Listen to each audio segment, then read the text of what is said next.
De conversa boa, todo mundo quer participar. O antagonista também. Nossa equipe recebe convidados especiais para um bate-papo leve e divertido sobre as experiências de cada um. Podcast OA. Conversa boa de ver e ouvir. Salve, salve! Eu sou Felipe Moura Brasil, sejam bem-vindos a mais um episódio do Podcast OA, esse programa semanal que vai ao ar toda segunda-feira às 19h30 no canal de O Antagonista no YouTube, sempre com um convidado especialíssimo, presencial, aqui no nosso estúdio em São Paulo, para ter uma conversa mais profunda, que fuja daquele noticiário do dia a dia, do qual a gente trata de segunda a sexta no Papo Antagonista, das 18h às 19h30. E hoje eu tenho a honra de receber essa figura que está aqui do meu lado, muitos conhecem das redes sociais, do canal de YouTube dele, que é um sucesso absoluto.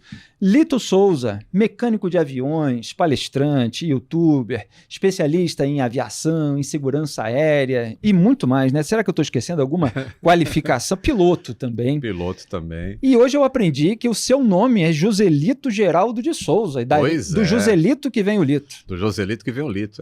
É um nickname. Por quê, né? Eu sofri bullying na escola por causa desse nome. Na verdade, eu já estava mais velho quando apareceu Hermes e Renato com o Joselito sem noção, né? É, exatamente. Se eu fosse jovem naquela época, acho que eu teria sofrido um bullying desgraçado. Pois é, ainda tinha o Joselito Miller, né, que fazia piada ali com política nas redes sociais e tal. Esse nome está associado ao humor. E você tem o espírito leve, você faz um canal ali que mistura esse assunto que às vezes é pesado por causa dos acidentes, mas que gera muita curiosidade, né? Uma tecnologia utilizada há tanto tempo e que vai evoluindo, e você mistura com música também. Como é que começou esse canal, Lito? Só pra gente dar um panorama rápido. Então, esse canal começou como blog. Eu gosto muito de escrever texto, por isso que eu admiro a sua escrita, assim, porque como eu escrevo, eu procuro detalhes, a gente procura sempre ver o que a pessoa está entendendo do que você está escrevendo e tem que fazer sentido aquilo. Exato. E aí eu comecei com blog para combater algumas notícias que a gente continua vendo até hoje, notícias erradas sobre a aviação. Então saía assim, por exemplo, um avião arremeteu no Santos Dumont porque passou um veleiro na frente da pista. E aí, avião arremeteu, pânico a bordo. E eu, isso causa medo no passageiro. Aí eu comecei a escrever um blog para combater a imprensa, porque eu sou da época em que quando saía alguma coisa no jornal e você precisava combater, você tinha que escrever lá pro painel do leitor. Exatamente. E aí o cara botava uma notinha desse tamanhinho lá no meio de não sei o quê. E só no dia seguinte, se houver o filtro. Isso, nem era uma resposta, na verdade. E aí eu falei, agora existe blog. Existe internet, a voz é do povo. E aí eu comecei a escrever o blog Aviões e Músicas. E as músicas vinham porque eu gostava de DJ, gostava de tocar. E aí, às vezes, eu colocava umas musiquinhas pro pessoal fazer download lá. Mas o principal do blog sempre foi: tem notícia errada de aviação? Essa não é a realidade. A realidade é essa porque eu trabalhava na aviação.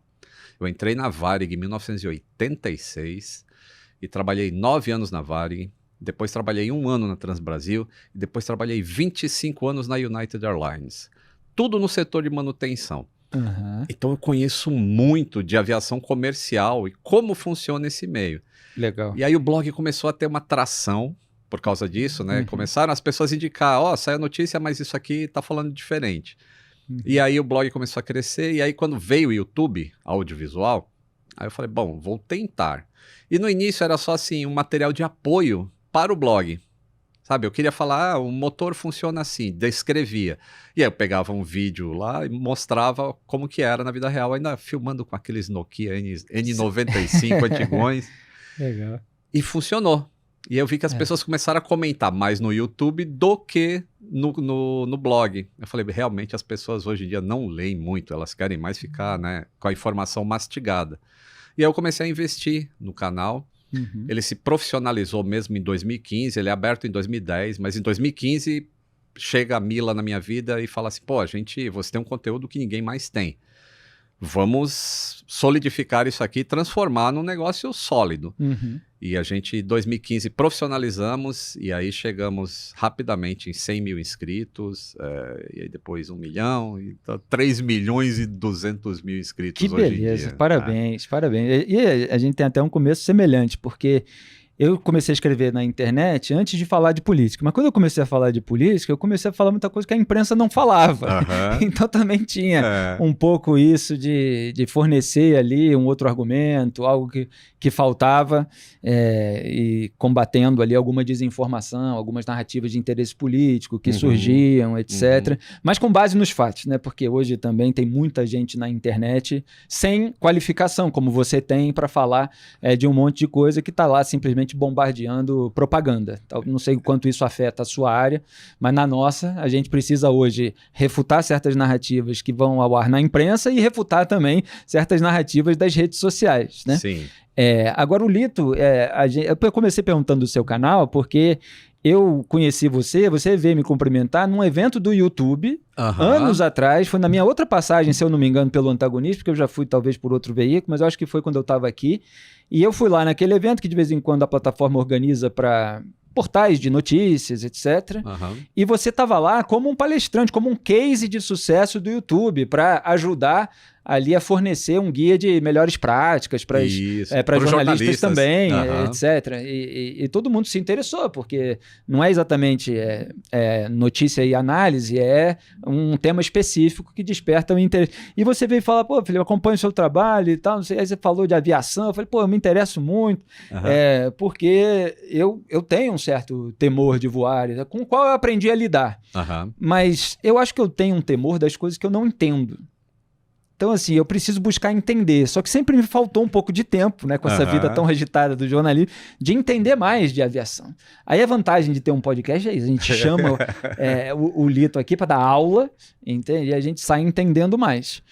Lito, olha só, depois eu quero falar um pouco mais dessa sua parte mecânica, etc. Mas eu queria trazer logo um tema polêmico, porque a gente acompanhou no noticiário político, às vezes tem uma interseção, né, de um acidente aéreo com o noticiário político, e eu acho que foi um acidente que gerou uma grande repercussão e tem vários caminhos de abordagem. Foi aquele de Washington, que houve a colisão do avião com um helicóptero militar, e aí depois o Donald Trump colocou a culpa em políticas de diversidade, muitos elementos que estão sendo investigados ainda. O que você destacou daquele episódio? E é claro, assim, a gente tem uma primeira impressão, eu sei que você sempre fala com muito cuidado, porque essas investigações são demoradas e fica difícil cravar as razões antes delas serem concluídas. Mas a gente sempre tem uma impressão inicial de o que aquele helicóptero estava fazendo ali, já que é uma área próxima do aeroporto, que faz parte do trajeto do pouso. O que você destaca daquele episódio? Então, bom, em primeiro lugar, esse acidente, ele causou esse excesso de exposição que a gente está vendo da aviação hoje em mídia social e em portais de notícia em geral. Porque é uma coisa que é muito rara de acontecer. Primeiro, uma colisão aérea. Segundo, uma colisão aérea com um avião comercial e um avião militar, fazendo treinamento numa área tão congestionada como o aeroporto de Washington Reagan. Exato. E isso foi um questionamento inicial. Por que esse helicóptero está treinando ali? Mas isso é fácil de argumentar. É porque os pilotos voam naquela área. Então eles são obrigados a treinar na área que eles operam. Não adianta ir treinar no Alasca, uma missão que é feita no Washington Reagan. Eles têm que treinar na vida real. Eles, os pilotos do helicóptero. Do helicóptero. Para aviação comercial, ela voa como se fosse um trem sobre trilhos. Não tem muita coisa que sai do roteiro. Os pilotos estão sempre seguindo um procedimento, sempre seguindo um roteiro, e não tem muita coisa que sai do caminho. E isso saiu do caminho, porque a gente já sabe, é um fato, que o helicóptero estava em altitude incompatível com aquele pedaço, com aquela área em que ele estava. Então isso é um fato, eu não estou especulando. Certo. E segundos antes da colisão, o piloto do comercial, o do helicóptero nunca viu o avião. Mas o da comercial viu em cima da hora e ele tenta evitar a colisão, mas infelizmente não deu tempo. Não deu tempo. E aí acontece isso. E a gente tem um problema gravíssimo quando um presidente ou um secretário de transportes, que é o ministro, seria o ministro de transportes, vem a público um dia depois que aconteceu o acidente e fala uma besteira daquela.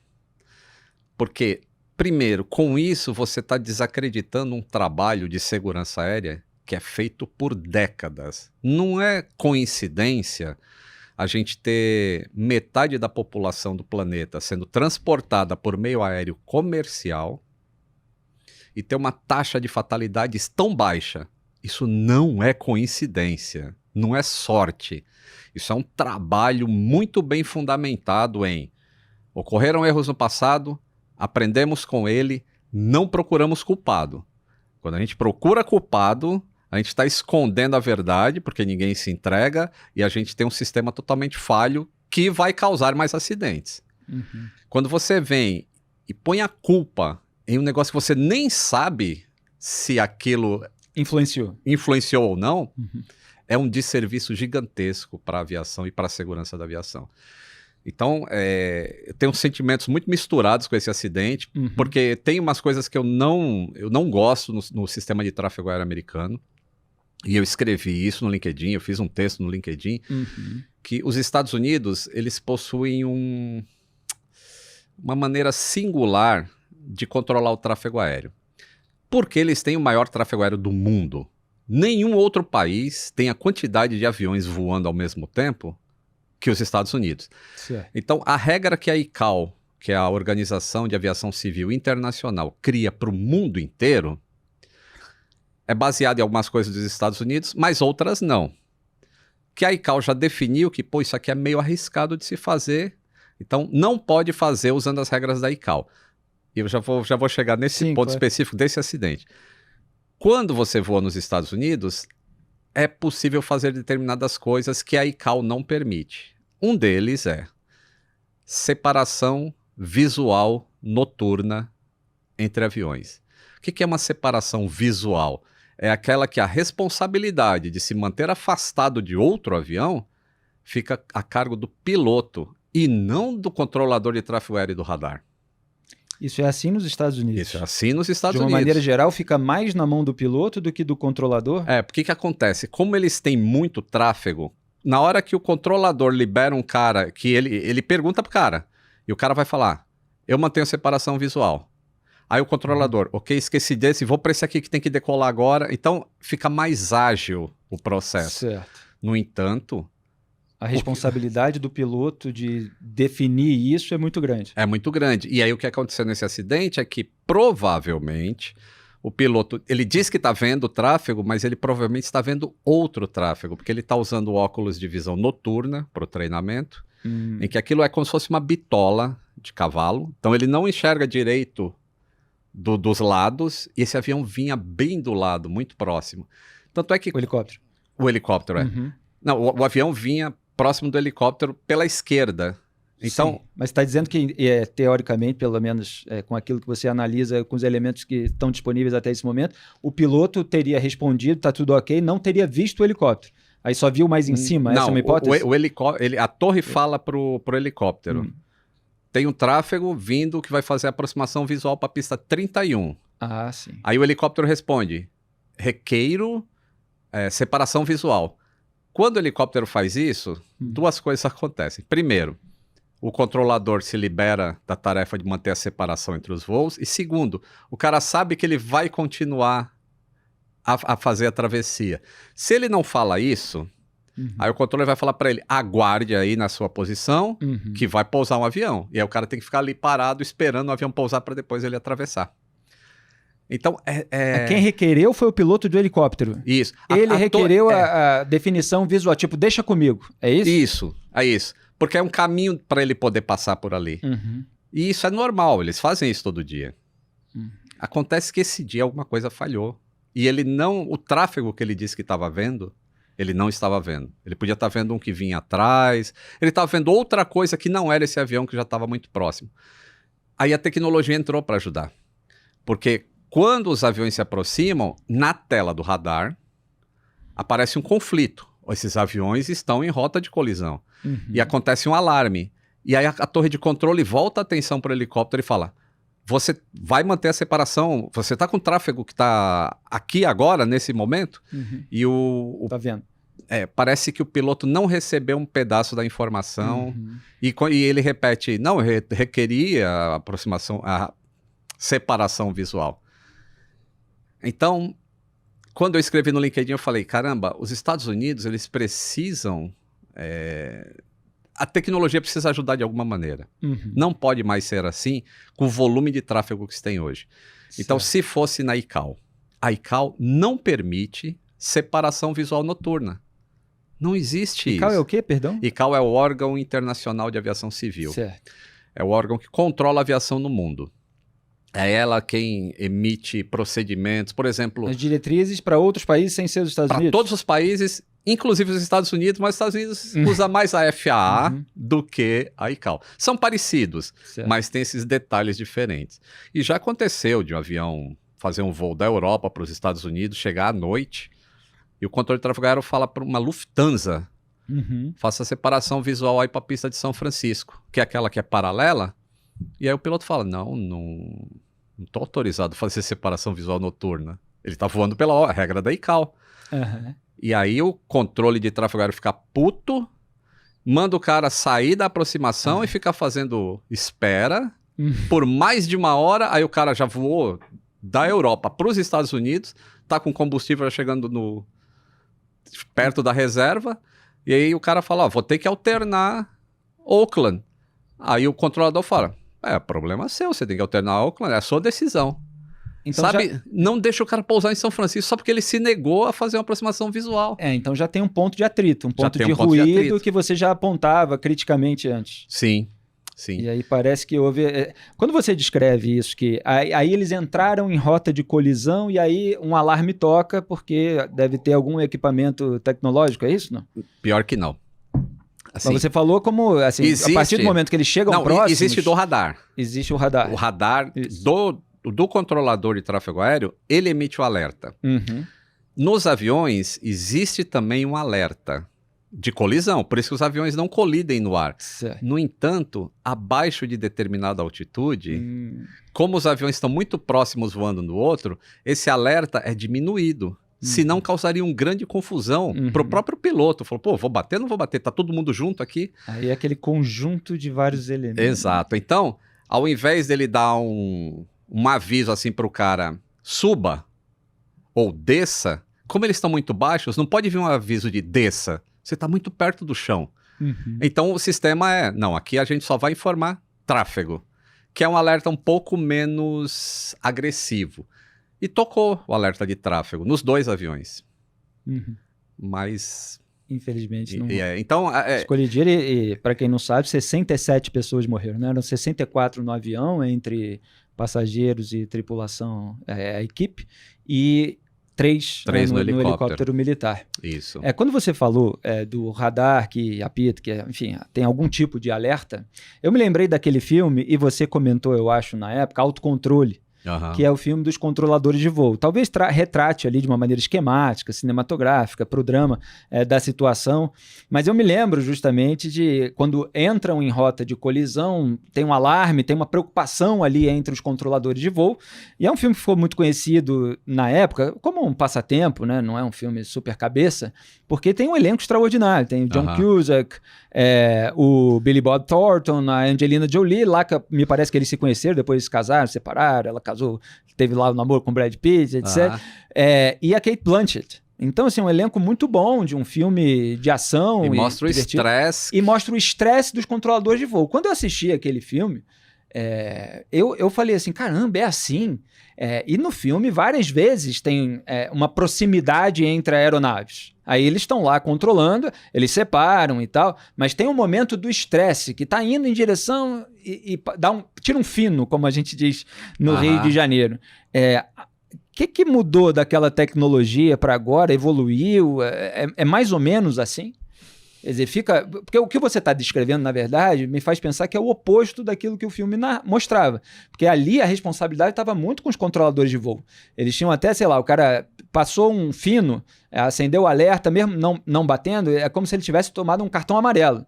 Se você acontecer isso 2 vezes ou 3 vezes, você é expulso. Mas agora você está dizendo, não, nos Estados Unidos fica mais na mão dos pilotos.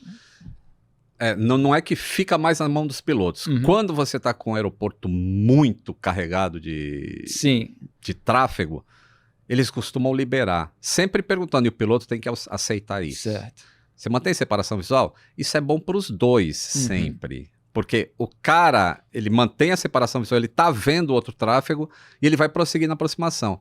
Se ele se nega a fazer isso, ele vai sair da sequência de pouso e vai fazer umas voltas até ser encaixado de novo em uma aproximação por radar completamente. Certo. Então isso é bom para os dois. Então funciona assim lá. Mas eu acho que tem que ter mais tecnologia para evitar deixar só em uma situação em que o piloto já está sobrecarregado de informações. É uma fase crítica do voo, porque é o pouso, você tem vários procedimentos para fazer e ainda ficar separando de um avião visualmente. Então acho que isso tem que ser revisto lá e eu imagino, se não houver interferência política, e normalmente não tem, os Estados Unidos é muito sério em relação a isso, vai haver mudanças no controle de tráfego aéreo. E mudanças pesadas, assim, que custará muito dinheiro e muitas cabeças. Eu tenho um negócio que me preocupou recentemente também, que eu vi, isso foi um Twitter, aliás, como anda preocupando os tweets que o Elon Musk anda fazendo.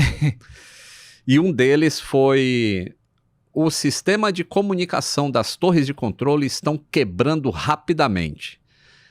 E ele mete o pau na Verizon, que é a empresa que ganhou esse contrato de $1 trilhão, não sei quanto que é. É concorrente de alguma empresa dele?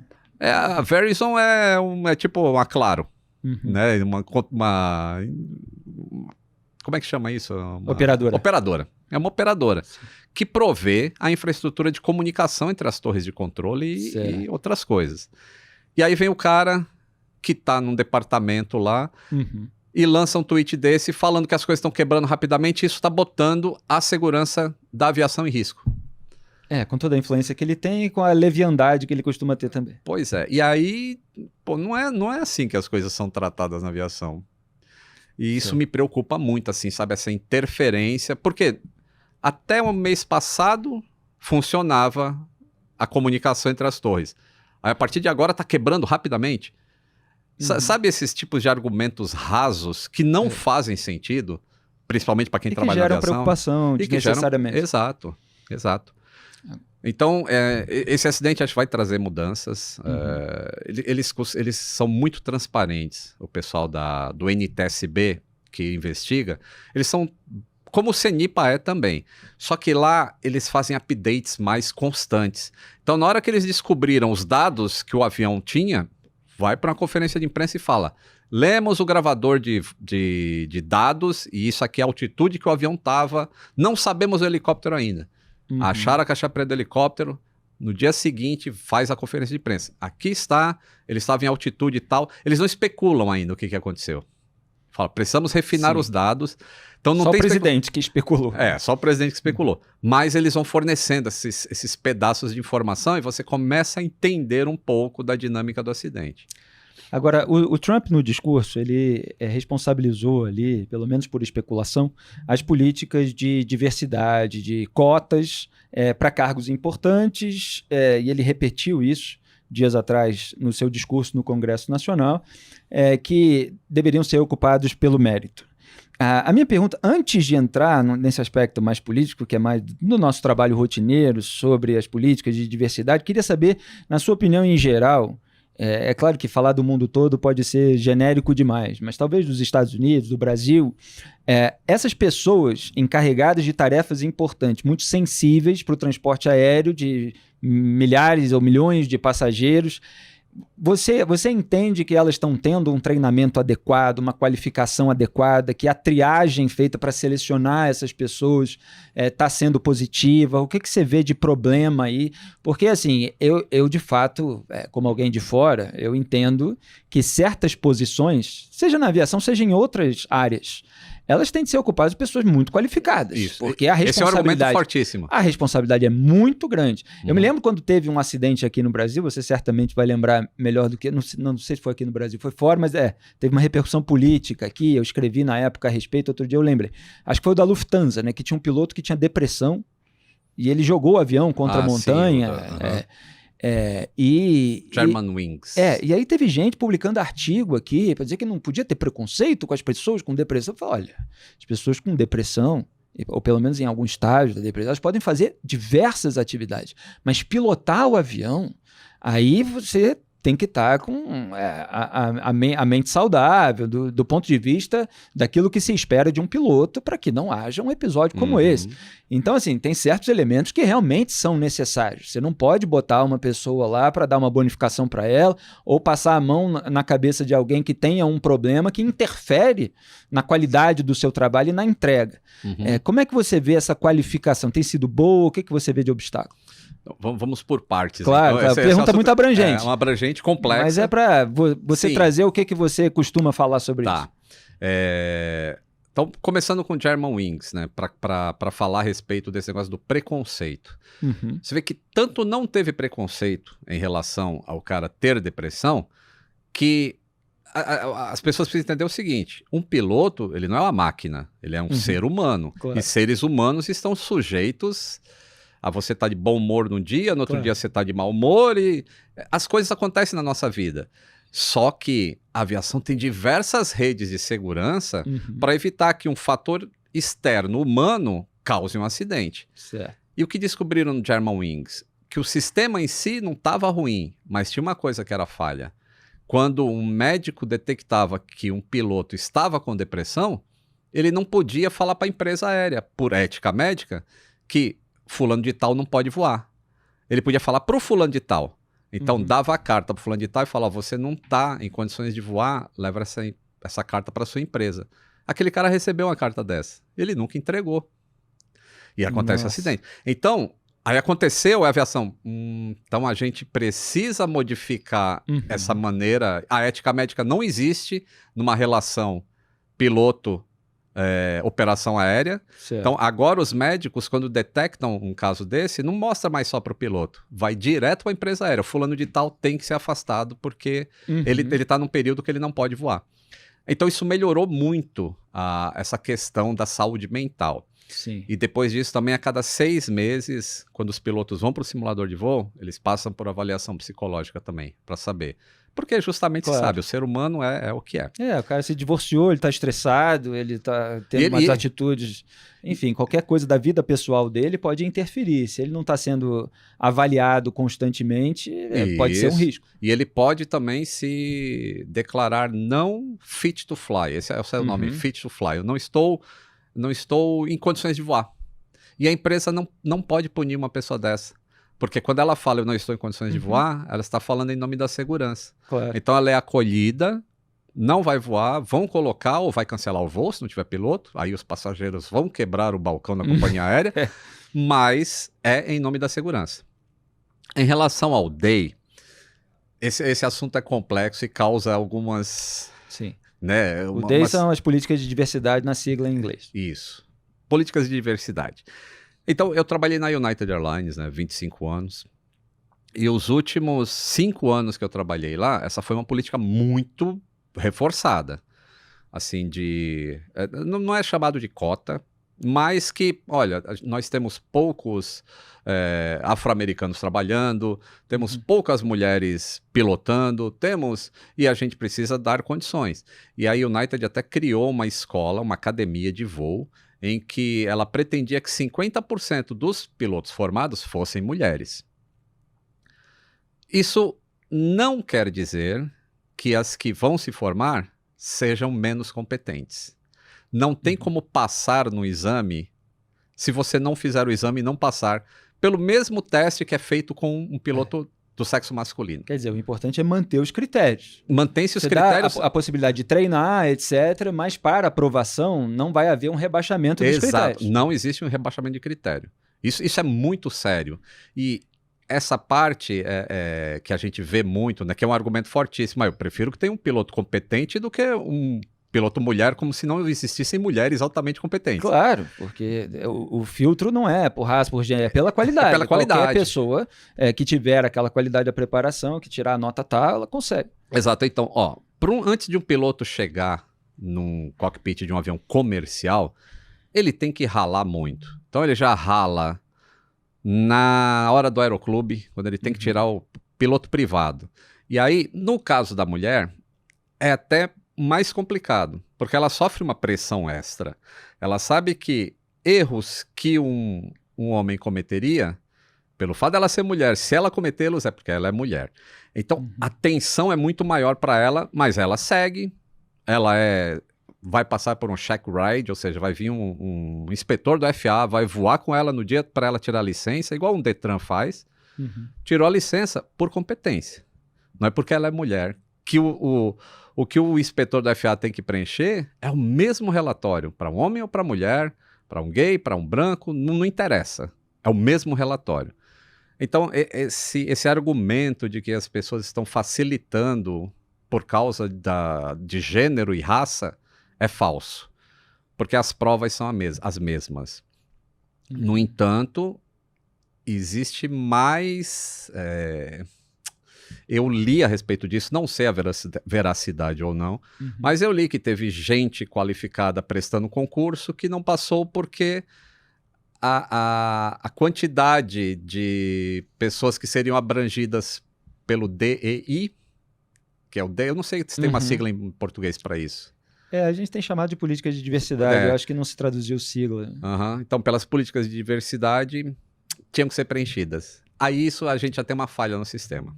Quer dizer, pessoas qualificadas estão perdendo a oportunidade porque tem uma cota ali para pessoas que não necessariamente estão qualificadas. Ainda, pelo menos. Mas, com toda certeza, não se colocaria uma pessoa para fazer um controle de tráfego aéreo se ela não tem qualificação. Bom, vamos falar aqui de um acidente que aconteceu lá em Vinhedo, né? Aquele Voipass. Que caiu na... como é que chama? Que é chato? Parafuso chato, exatamente. Essa expressão que me fugiu. Agora, e foi uma cena muito impactante porque foi filmada, né? E, obviamente, quando você vê o avião caindo daquela maneira, você fica com receio de que um avião que você pega caia daquela maneira. E, claro, toda a solidariedade aí às famílias das vítimas. Se falou muito da questão do gelo congelar, áreas ali da aeronave, asa, etc., porque aquele tipo de avião, a RT-2... A TR-72. A TR-72, exatamente. Ele voa num nível baixo, numa altitude mais baixa. Mas quais foram os elementos que levaram àquela queda? Ainda está em investigação? Ainda está em investigação.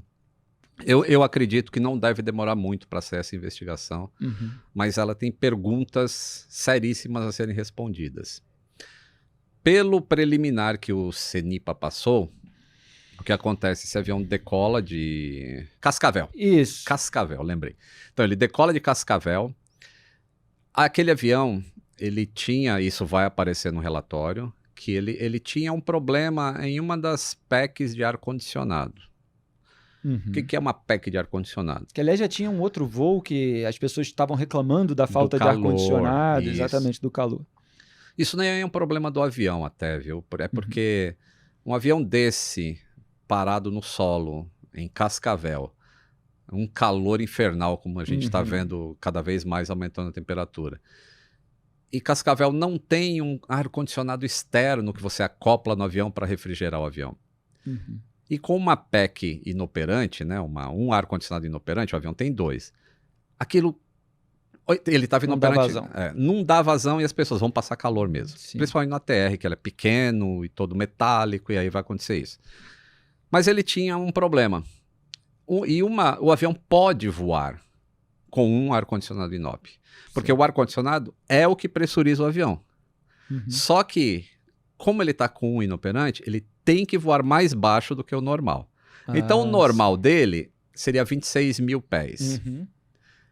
Com uma PEC inope, ele tem que voar no máximo a 19 mil pés. Então, ele já está voando mais baixo do que o que ele voa normalmente. Então, esse é um fator que acontece. Aí ele decola e naquela semana, naquele dia especificamente, as condições estavam horríveis de gelo. No próprio dia, como tem muitos grupos de pilotos de WhatsApp, às vezes passam pra gente e tal, e muitos estavam dizendo, olha, eu também passei por lá, e lá estava bem gelado, alguma coisa assim. Isso, cenas horríveis, assim, assim, o Brasil raramente vê aquele tipo de condição atmosférica que aconteceu naquele dia específico. E aí, o avião enfrenta essa condição de gelo, o avião começa a informar, porque o avião tem sensores para isso, principalmente esse. Porque no passado aconteceram acidentes com a TR por causa da forma com que ocorre a formação de gelo nele. E aí diversas camadas de segurança foram criadas para que, caso ele enfrente novamente uma condição dessa, existem procedimentos a serem feitos pelo piloto e tudo mais. E aí ele encontra e os caras ligam o sistema que combate esse gelo. Só que não está muito definido ainda, porque é só um relatório preliminar, mas toca um alarme de como se não funcionou aquilo. E o sistema é desligado. Pelo checklist, se você está em condição de formação de gelo, e você tem um problema no sistema, você tem que abandonar esse nível de voo. Abandonar o nível ter que descer. Eu não posso ficar no nível em que está tendo formação de gelo. Se eu baixar 2, 3 mil pés, já não há mais formação de gelo, porque o ar é mais quente. E aí a grande resposta que a gente vai esperar sair no relatório é por quê? Por que não baixou? Exato. Então, assim, que condições operacionais existiam, que tipo de cultura existia, que preveniu, que tipo de treinamento que teve, são todas essas questões que são investigadas minuciosamente que virão no relatório final. Porque quer dizer, ele acabou ficando tempo demais na área de gelo. Tempo demais na área de gelo. O gelo vai acumulando. Quando se acumula gelo no avião, duas coisas acontecem. Primeiro, você aumenta o peso daquele avião. Você está criando... É como se a água tivesse aderindo à superfície dele e ele vai ficando mais pesado. Então, você já teria que ter mais força no motor por causa do peso extra que você está levando. Esse é o primeiro aspecto. O segundo é que o gelo nas asas, ele começa a fazer com que o ar que passa por cima comece a sair todo encaracolado da asa. E você nunca quer isso. Você quer o ar em cima da asa lisinho, sempre passando liso, que é isso que dá a força de sustentação. E aí isso pode levar o avião àquela condição que a gente viu, em que já tinha tanto gelo, provavelmente, na asa, que a velocidade já tinha diminuído muito, o avião já tinha dado 2 avisos. No terceiro aviso, que é o último disponível, acontece a perda de controle e o avião entra numa condição que ele não sai. Porque ele não é para chegar naquela condição. Se chegar, ele não sai. E esse é um acidente muito triste, justamente porque tanta gente filmou. Foram 62 mortes. E, assim, as pessoas viram... Todo mundo achou estranho aquele barulho que estava fazendo. Porque é o motor a pleno e o avião não saía do lugar, assim, ele desceu praticamente na vertical. E você, quando acontece isso, que eu sei que você defende que é raro, dada a proporção de pessoas viajando no mundo, qual é o seu sentimento pessoal, assim, diante de algo? Primeiro, claro, tem a tristeza, tem a comoção humana, aquela compaixão, mas existe algo assim de, olha, lá vai todo mundo de novo achincalhar a aviação, que na verdade é segura por causa de algo muito raro, por causa de uma confluência de fatores que dificilmente acontece?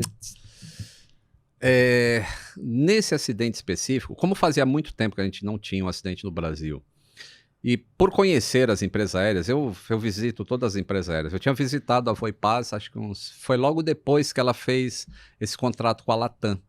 E estava tendo uma mudança realmente positiva de cultura, de segurança e tudo mais na empresa.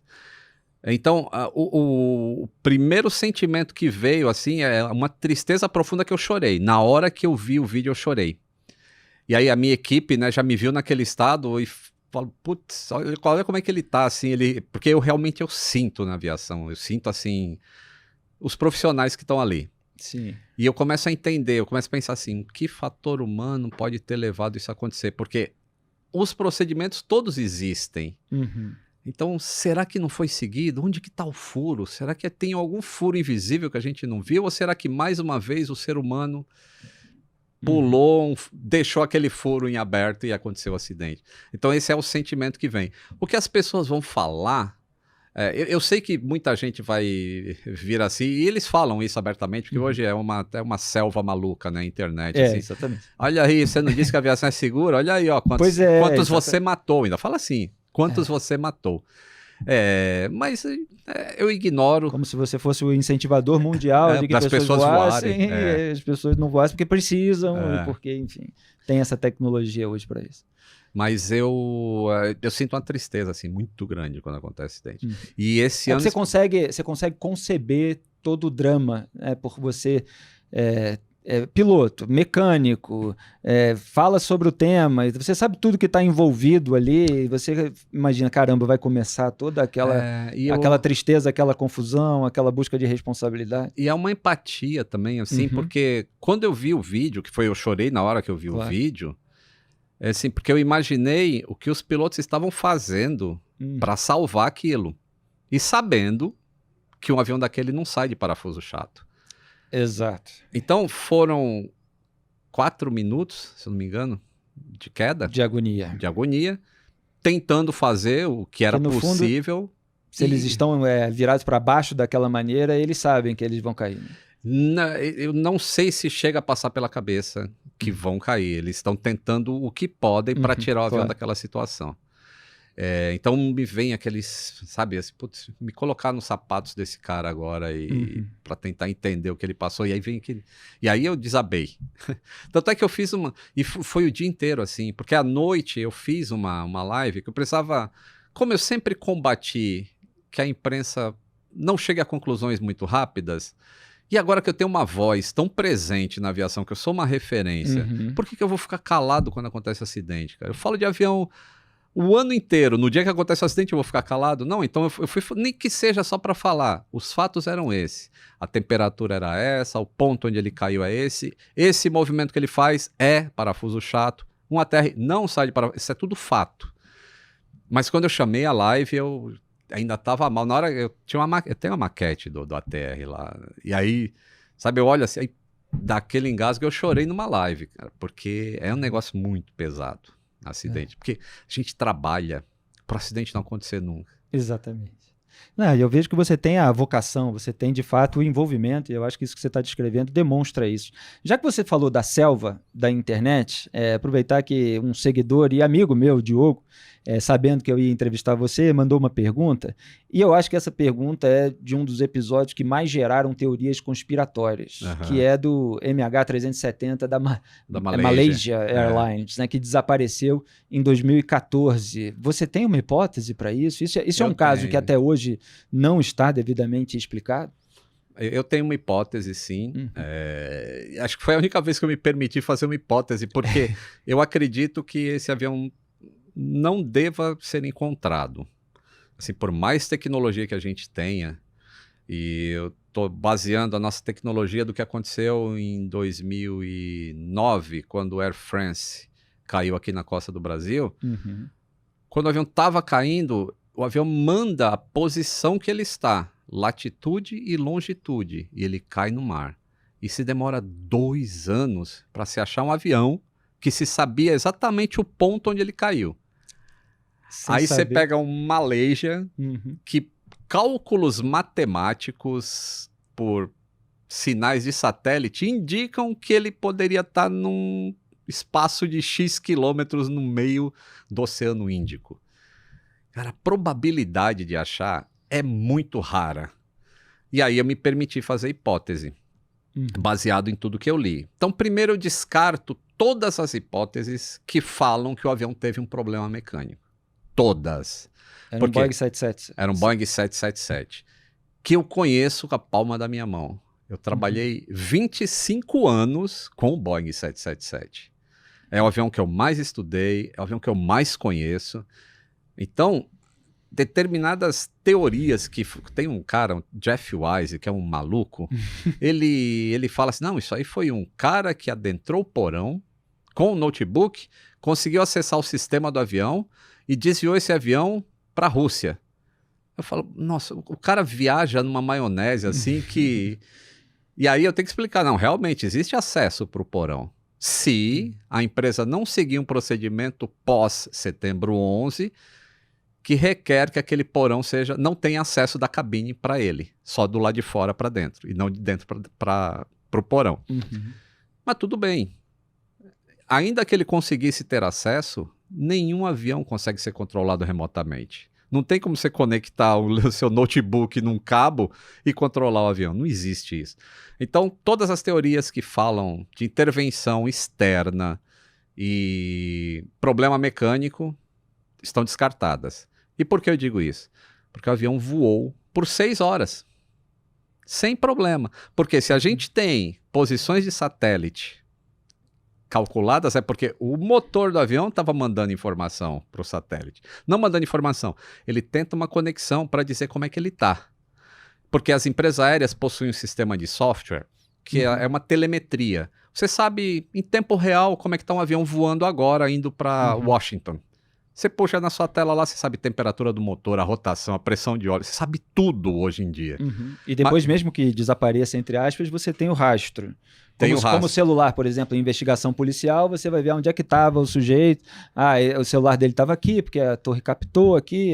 O avião, ele deixa esse todo esse rastro. Mais ou menos. O que acontece nesse caso é que, como, na minha opinião, o comandante daquele voo, ele estudou muito bem os sistemas, ele consegue desligar toda a parte de transponder e de comunicação externa do avião, ele acha que está invisível.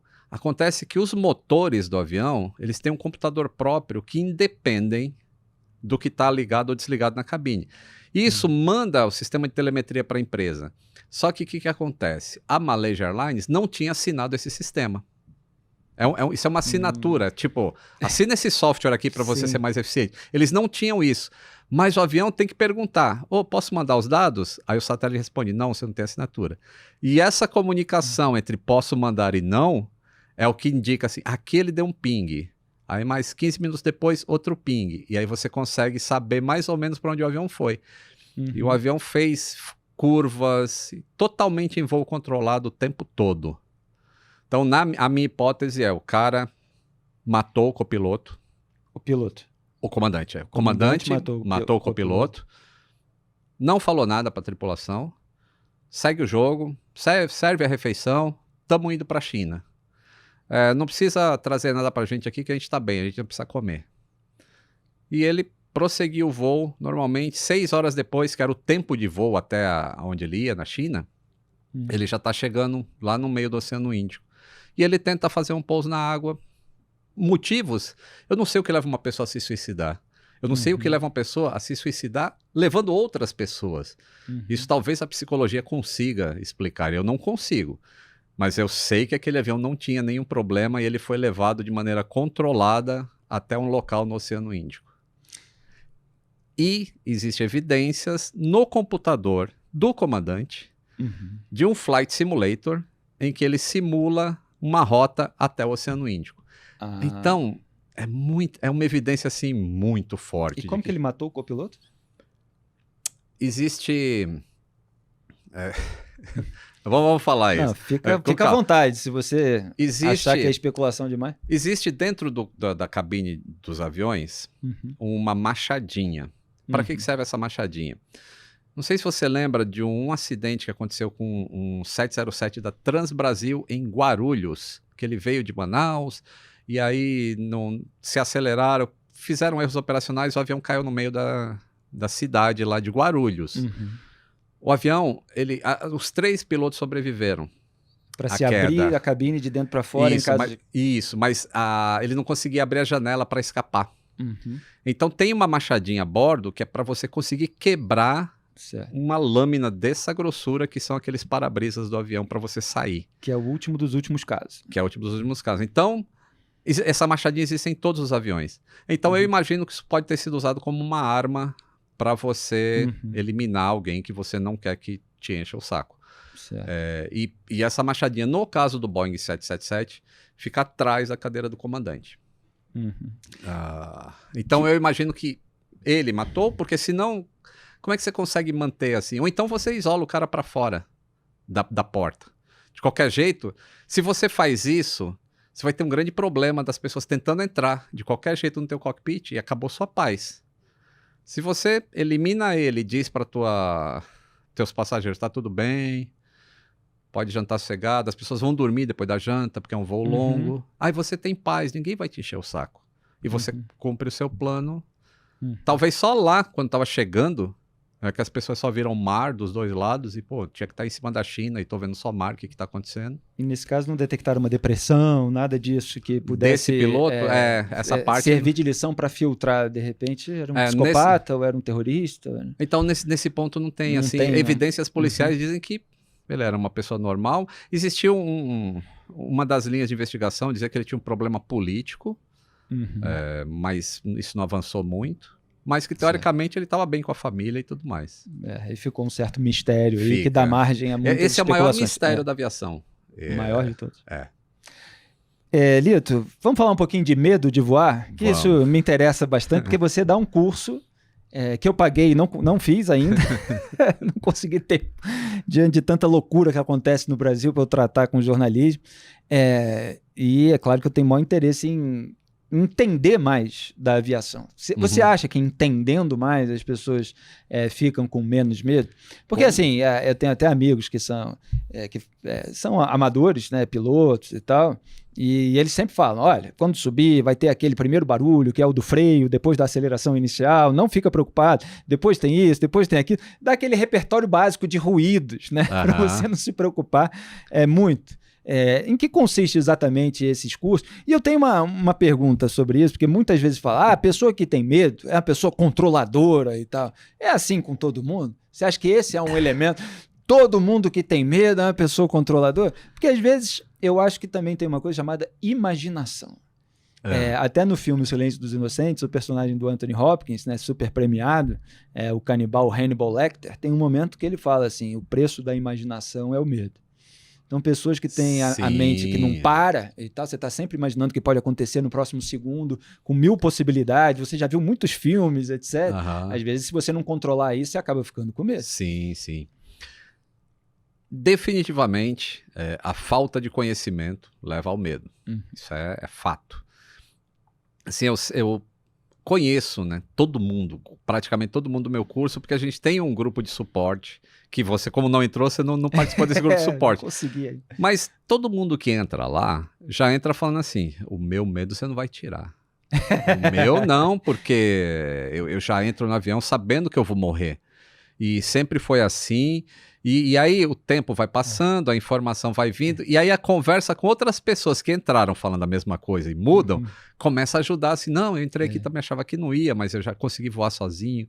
E outro, não, agora já vou, já tô planejando minhas férias do sei lá de quando. A informação, quando você não sabe o que está acontecendo, entra o que o Hannibal Lecter falou. Isso, entra a imaginação, ela fica com mais asas ainda, né? E as pessoas assim, elas pensam assim, nossa, tá chovendo hoje. Isso é um sinal. É uma premonição. Eu não vou. E eu costumo falar assim, pô, mas o seu avião não é de papel. A chuva só faz mal pro avião de papel. De metal não faz problema. O avião é feito para voar em qualquer condição de tempo. E aí eu explico assim, por exemplo, quando eu vou para um aeroporto, outro dia eu filmei, né? Eu tava tudo preto em Guarulhos, assim, e eu ia viajar. E aí eu filmei, eu falei, nossa, olha como tá esse tempo, hein? Aí eu fiz um stories assim. Aí eu chego no aeroporto, aí eu fui comprar um açaí. E eu falei, eu tô muito preocupado, porque eu não sei se a quantidade de açúcar desse açaí vai atrapalhar minha diabetes ou não. Porque o tempo, já tem um monte de gente ganhando dinheiro na empresa aérea para dizer se o avião pode ou não pode ir. Então isso é uma decisão que não pertence a você. Então tira do ombro esse teu controle de querer saber, não, se o avião, como é que vai voar nesse tempo? Se ele voar é porque pode. Se ele não voar, não pode. Então, eu vou tirando essas cargas do ombro assim, das pessoas. Voa de noite, o cara não está enxergando nada. E aí eu explico, olha, um piloto ele não voa olhando para fora, ele voa olhando para os instrumentos dele. Todo voo de aviação comercial é por instrumentos. Então não faz diferença se ele está voando à noite ou de dia. À noite algumas coisas são até mais visíveis do que durante o dia. Então, dando esses pedacinhos de informação para cada uma dessas imaginações que vem do medo, você vai mitigando. Vai mitigando, assim, vai educando a pessoa e ela passa a se sentir. É óbvio que não é tão simples assim. Claro. Sempre o primeiro voo que vai acontecer, a pessoa continua com aquela retroalimentação do medo, não é instantâneo. Mas aí tem os áudios, eu tenho uns áudios que as pessoas baixam para o celular, e eu tenho um áudio para cada fase do voo. Então tem assim, ó, você tá no salão de embarque e tá nervoso, aí você escuta esse áudio. Não é para ouvir se você estiver bem, mas você tá ruim. Escuta o áudio, é minha voz explicando o que está acontecendo naquele momento. Eu peço, levanta, vai até a janela e olha o que está acontecendo agora. Vê se você não vai ver o piloto dando uma volta no avião. Sabe, são coisas assim, informações. Entrou no avião. Tem gente que morre de medo da decolagem. A decolagem para ela é, me entreguei para Deus e acabou. Mais ou menos igual você. Aí eu explico, eu falo, ó, tá com medo da decolagem? Escuta o áudio decolagem. Aí eu vou explicando o que vai acontecer agora. O avião vai dar aquela acelerada, suas costas vai grudar na cadeira. Ele pode correr muito na pista ou pouco, depende. E aí já tem um módulo que eu explico. Por que às vezes ele corre tanto na pista e por que às vezes ele sai mais rápido? São informações, sim, e eu sempre falo de maneira simples, eu não tô dando um curso técnico, eu tô falando com pessoas que não sabem nada de avião, então eu tenho que falar com a linguagem de quem não sabe nada de avião. Exatamente. Então eu explico assim, por que demora mais, por que demora menos, por que às vezes, logo depois que ele sai do chão, ele faz tchum, e apagou o motor e vai cair. Exato, parece que vai começar a planar. Parece que, nossa, sumiu o barulho e parou de subir e tá caindo. Então, todas essas explicações vai fazendo a diferença, assim, e o conhecimento. E é muito bonito de ver depois pessoas explicando para os outros o que eu expliquei para elas um tempo atrás. Não, o Lito já falou disso, e ela explica. É muito legal essa corrente de... E acontece isso que acontece comigo, porque assim, eu volto a ter um pouco mais de medo quando eu fico um tempo sem voar, e aí eu vou fazer aquele primeiro voo de uma nova leva. Só que aí eu faço vários voos seguidos, aí diminui drasticamente. Então, assim, agora de dezembro a fevereiro, talvez seja o período que eu mais voei, pelo menos nos últimos anos, se não na vida, eu fiz 18 voos. E aí, nesses últimos, estava tudo muito mais tranquilo, até porque eu voei, estava te contando antes de começar a entrevista, eu voei lá dentro do Egito, né, que é um país pobre, a estrutura não é muito grande, e você vai em algumas cidadezinhas, o aeroporto é uma casinha ali, não é, cercado de terra e tal. E você fala, cara, eu já voei lá no Egito, de uma cidadezinha para outra e tal. Quer dizer, qual é o problema agora de voar para a Alemanha num mega avião? E você voou assim, exposto a essa massificação de notícias dizendo que a aviação está indo ladeira abaixo. Que é uma coisa desconfortável para jornalista, porque a gente lida com a tragédia o tempo todo, né? Tem muita gente que voa e que não vê isso. Então essa leva aí de acidentes, que não sei se coincidiu, eu ia até te perguntar, né? Afinal, esses últimos acidentes, porque eu estou com uma lista dos mais recentes aqui, do final do ano até o começo do ano, costuma acontecer nesse número? A gente tem mais acesso à informação ou teve uma coincidência que acabou assim gerando uma mácula para a aviação nessa temporada? Então, o que a gente teve foi um acidente com o avião comercial colidindo. Isso, o impacto é muito grande. Isso, o impacto é muito grande. E aí, a partir do momento que você tem um impacto grande, começa a ter aquela busca por, isso não é para acontecer. Aí caiu um avião pequenininho, não sei aonde. Aí se soma. Pimba! Aí teve aquela ambulância aérea que foi decolar lá da Pensilvânia e caiu no meio da cidade. E tudo filmado. Hoje tem câmera no mundo inteiro, em tudo quanto é lugar. Vários ângulos diferentes. Aí você, nossa, aviação... Aí você para um pouco para pensar assim, não, deixa eu ver os números então. Aí eu peguei os números de janeiro e fevereiro de 2024 e peguei os números de janeiro e fevereiro de 2025. E aí quando você analisa os dois, 2024 teve mais acidentes do que os 2 primeiros meses de 2025. Porque o tamanho da repercussão é diferente conforme os elementos. Mas aqui em 2024 a gente não teve um acidente de aviação comercial com vítimas. Em 2025 a gente teve. Então isso amplifica, porque não é para acontecer.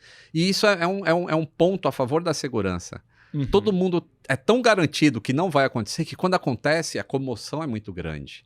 Então aí passa-se a procurar qualquer coisa. Ultra leve, planador. Eu lembro de um planador. Ninguém liga para planador.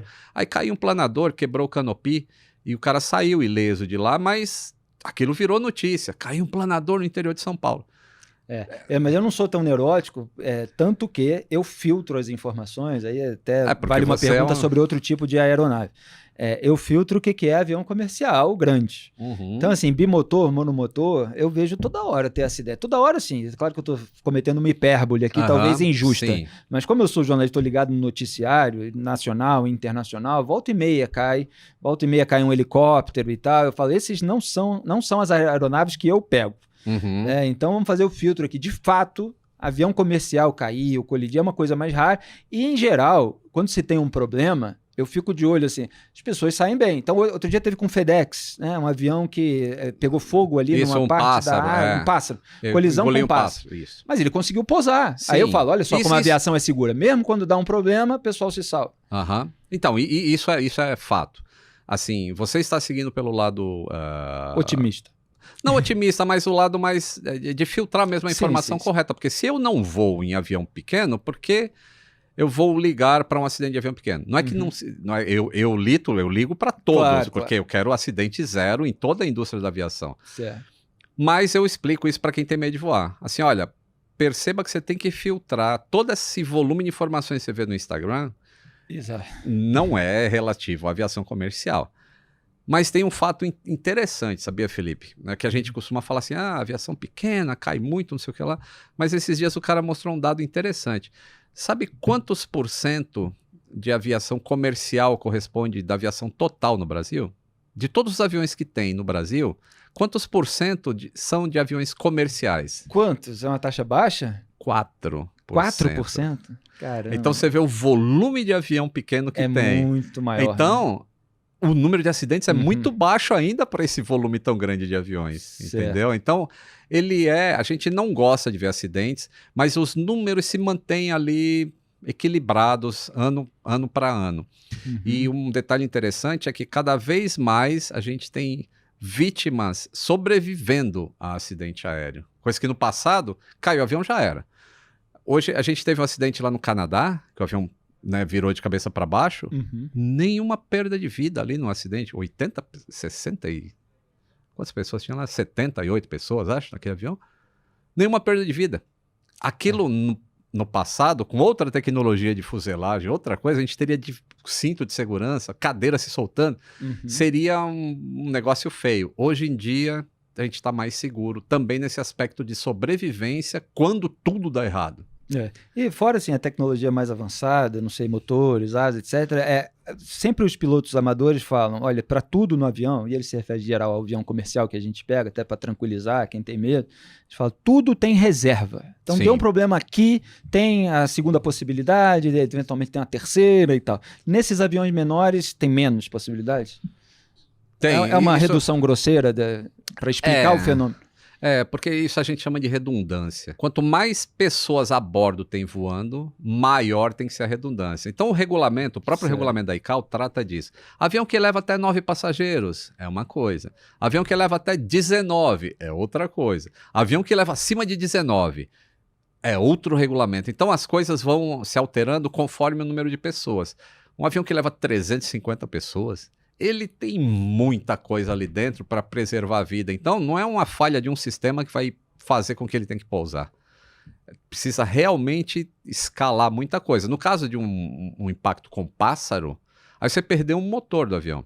Aí, como o outro motor é totalmente isolado um do outro, o outro é capaz de levar o avião a pousar em segurança. E é isso que a gente...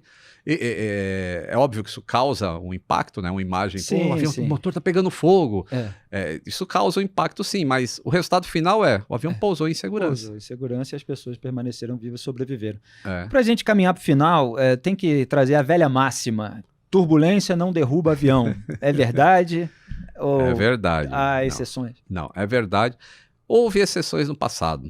A gente teve lá nos anos 60 para 70, final da década de 1960, a gente teve um acidente com perda de vidas, assim, era um Boeing 707, era a era do jato começando. E teve um furacão muito grande no Japão. Aí no dia seguinte, a passagem do furacão, os ventos ainda estavam muito fortes, e um avião decolou, e o comandante quis passar perto do Monte Kilimanjaro.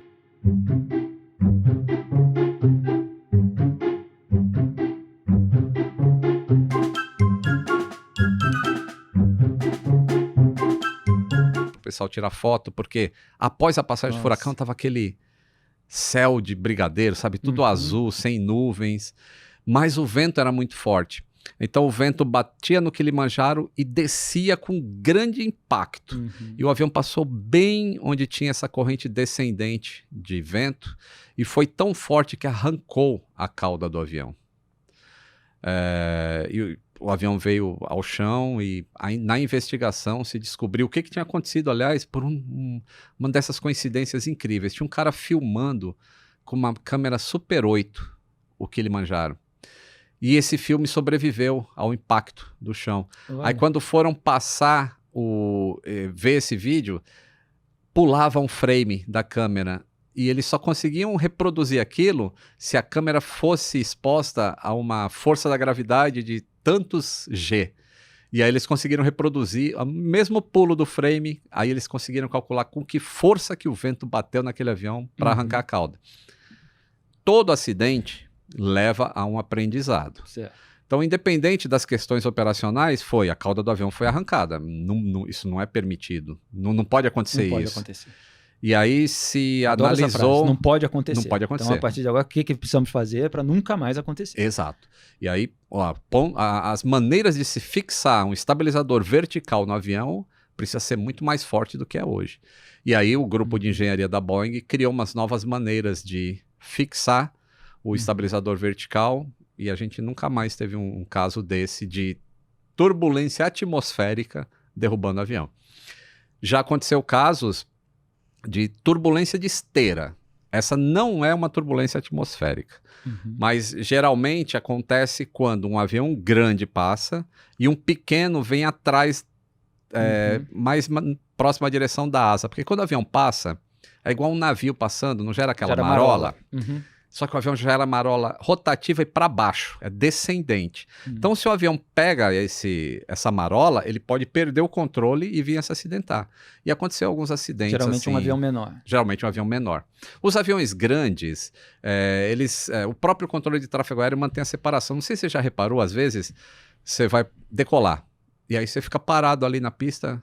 Sim. Um tempão e você, meu Deus do céu, tem alguma coisa errada. O que está acontecendo? E é só... a espera, porque trânsito. deve ter decolado um avião antes, você tem que esperar aquela esteira dissipar e aí libera o outro. Então tem um tempo que se sabe que a esteira dura. Então você mantém aquele tempo de espera, passou a esteira, vai embora, decola. E assim a gente mantém a mitigação do risco. Só para encerrar, uma curiosidade, que a gente já estourou o tempo. Tem um avião que você considera o melhor hoje, da linha comercial? Da linha comercial? Porque assim, eu peguei um da Lufthansa, que é aquele que tem até 2 andares na parte da frente e tal, que para ir para a Europa nessa última viagem. E assim, pode ser uma grande coincidência, porque eu sou leigo, não entendo nada, mas eu senti muito menos turbulência em todo o caminho, assim, uma estabilidade imensa. Assim, foi uma viagem bastante confortável, que gera menos receio, evidentemente. Então, assim, eu tenho menos essa sensação quando eu pego aviões menor, a ponte aérea balança mais, mas em termos de segurança, assim, você tem um avião que tem mais redundância, tem mais elementos que... eu posso dizer assim, todos os aviões de quarta geração, que são esses que a gente voa hoje em dia, quarta geração, eles têm o mesmo nível de segurança. Então, são detalhes que fazem eu gostar mais ou menos de um avião, mas não quer dizer que ele afeta a segurança mais ou menos. Às vezes então, é uma questão assim, de conforto, né? De conforto e também, eu sei que existe esse ponto do passageiro, Claro. mas eu vejo também do lado da manutenção, que avião eu gosto mais de trabalhar. Então, um Boeing 777, com certeza ele está no meu top 1 de avião bom para trabalhar. O Airbus A350 é outro que é muito bom, é extremamente avançado de tecnologia. Então, esses de quarta geração são tudo bom. Você falou uma coisa interessante aí, eu vou ponte aérea, balança muito mais do que ir num 747. Aqui na ponte aérea, Rio-São Paulo, não dá tempo do avião subir muito. Você sobe e já está descendo. Então, você está meio... balanço da subida e balanço da descida. São aquelas camadas atmosféricas que ainda estão em movimento. Então, não dá tempo de fazer um voo tranquilo. Mas já é previsto e todo dia tem milhares de voos indo e voltando no Rio de Janeiro e São Paulo, né? Lito Souza, que prazer. Eu tenho mais um monte de perguntas, curiosidades, mas o Lito tem o canal dele, tem o curso dele para vocês acompanharem também. Aliás, aproveita e faz o seu merchan final. Onde que você está disponível para ser acessado por aqueles que se interessaram? Muito obrigado. Eu sou encontrado no Instagram, é o @Lito, e todas as outras redes sociais, inclusive o YouTube, é Aviões e Músicas. Eu tenho uma academia, eu estou formando mecânicos, pilotos, comissários de bordo e pós-graduação em engenharia aeronáutica. E como eu estou aqui, o seu público é altamente qualificado, eu quero falar também do B2B, que a minha academia, eu faço muitas palestras corporativas de soluções de problemas, assim, como é que a aviação resolveu problemas extremamente complexos? Isso pode ajudar a tua empresa ou não? É legal. Então, esse é o meu carro-chefe de público corporativo, e eu sei que o seu público é assim. Vai então ser quero chamado. que Não, vocês a gente saibam cobra também. só 10%. Agência aqui. Obrigado pela oportunidade, Felipe. Lito, Foi um muito prazer obrigado. estar aqui conversando com você. É muito bom. Eu gosto, pessoalmente, não só de você, que sempre foi muito simpático, mas de ver alguém falar com muita paixão e com muito conhecimento sobre qualquer tema. Eu sempre gostei disso. E sempre, aliás, estudei muito para ser jornalista que sou, fazendo análise, etc., tentando levar conhecimento com didatismo, porque eu sempre gostei de ver pessoas que têm muito conhecimento e paixão por um tema. Aquilo mexe, eu senti como você, quando tem um acidente aéreo, você fica mexido, porque você gosta, você quer melhorar, e tem uma luta para que as pessoas voem em segurança, para que elas possam, enfim, transitar, movimentar a economia, se divertir, ter o lazer, todos os fins, né? Porque é um meio de transporte, né? Para outros fins. Então, fico muito feliz de ver como você conseguiu, dentro dessa área, na sua paixão, na sua trajetória, na sua circunstância pessoal, era um mecânico, você conseguiu escalar, fazer um canal, gerar interesse, se tornar esse comunicador, esse palestrante. Eu acho muito legal. Lito, quem sabe você volta um dia ainda no podcast OA, quando tiver alguma coisa, quem sabe positiva, né? Não acidentes, mas você está sempre convidado. Muito obrigado, foi um prazer. Segunda-feira que vem tem mais podcast OA, sempre às 19h30. Um grande abraço a todos, tchau.